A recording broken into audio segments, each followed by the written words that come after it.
મંગળવારે સવારે 27 તારીખે એમને ડાયરિયા વોમિટિંગ ચાલુ થયા હતા. કોટકશેરી 2માં પેશન્ટ રહે છે મારુતિ એપાર્ટમેન્ટમાં, જે વોર્ડ નંબર 7માં આવે છે અને રામનાથપર આરોગ્ય કેન્દ્રની અંડરમાં એરિયા આવે છે.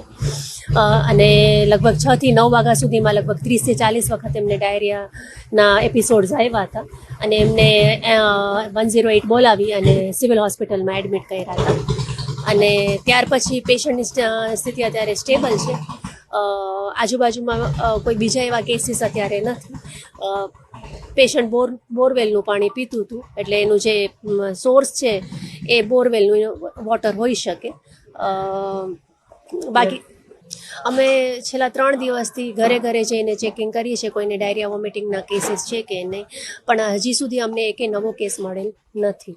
રોજના 200 થી 250 ઘર લઈએ છીએ. દરેકના ઘરે ORS પેકેટ, ઝિંકની ટેબ્લેટ્સ અને અત્યારે અમે લોકો ક્લોરીનની ટેબ્લેટ્સ જે પાણીમાં નાખવાની ટેબ્લેટ હોય એ આપીએ છીએ અને દરેક ઘરે જઈને સર્વે કરીએ છીએ. કોને ખાસ મારી અપીલ છે કે અત્યારે આ સિઝનમાં બહારનું ખાવા પીવાનું ટાળે.